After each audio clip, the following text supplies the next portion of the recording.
Every person has a special and unique ability. It can be common, or it can be extreme. Either way, whether it be a common ability or not, people have something different about them that makes them unique to the situation. Most people have the ability to do things like math in their head, or cooking without a recipe in front of them. Every person is different. Even if their ability is similar, they are not exactly the same. With every person being different, it is important to learn how to adapt to each person's learning style and the best method of teaching them. I used to think all children learned in a similar way. When I was in 5th grade, my teacher was successful with all of his students, or at least the ones who tried. I had a hard time in school up until then. He realized I needed a more hands-on approach to learning.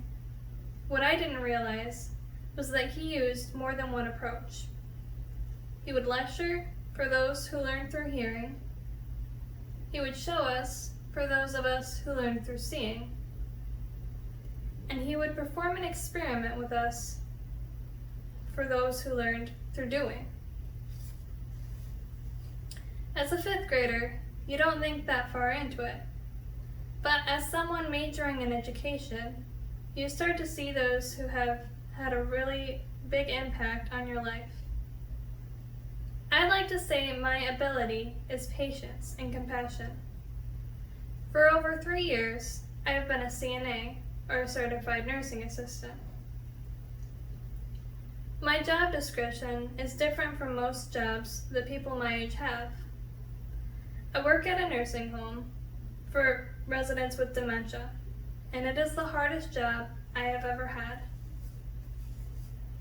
What I do is everything they cannot do anymore.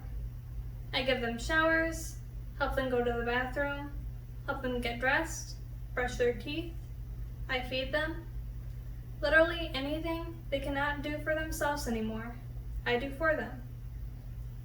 A really hard part about this job is the fact they are unaware of what is going on. In their mind, they're a 16-year-old in high school or a mother who cannot find their child. In all honesty, you do not know what they are thinking until you get to know them, which can be difficult when they forget how to speak. My job in itself is to be patient and compassionate towards my residents. It is not an easy job emotionally, mentally, or even physically. It is all challenging. Just like I am able to be compassionate and patient, there are others who have the ability to be stern and bold. Everyone has a different ability that makes them unique in the world. That person may not want to work in a nursing home. He or she may want to run a business or be in management somewhere. Somewhere they can use their talents and prove what makes them different is what makes them best at what they do.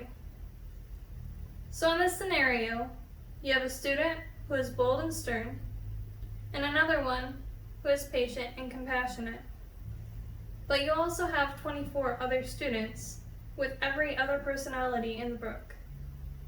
How are you going to teach them all at an appropriate pace? How are you going to benefit them in the best way possible? How are you going to make sure they retain all the material and build off of that? The answer?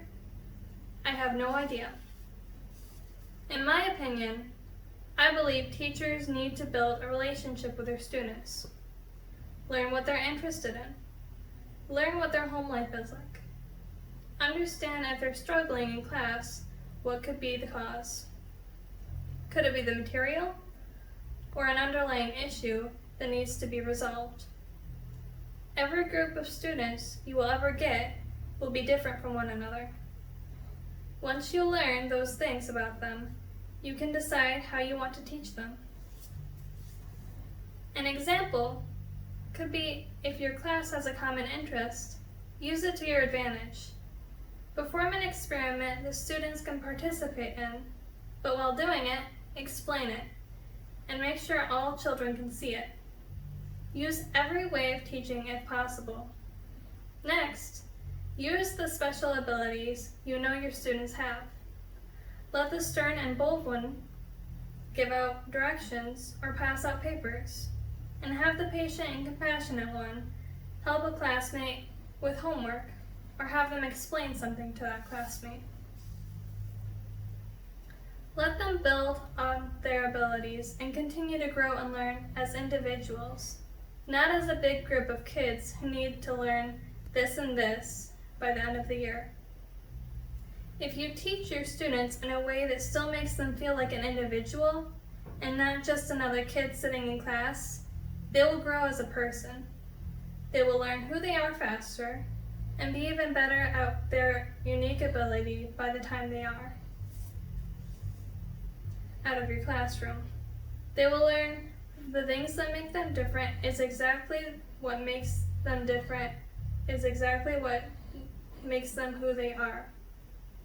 Eventually, their ability makes a difference in someone else's life and changes that person. People have an effect on other people, whether it be positive or negative. It shapes who we are and what we do. It is our job as educators to teach them in a way that makes their ability beneficial. Make them happy about their talent they have and teach them how to use it even when they get older. Sometimes all children need is someone who believes in them, to make them try a little bit harder.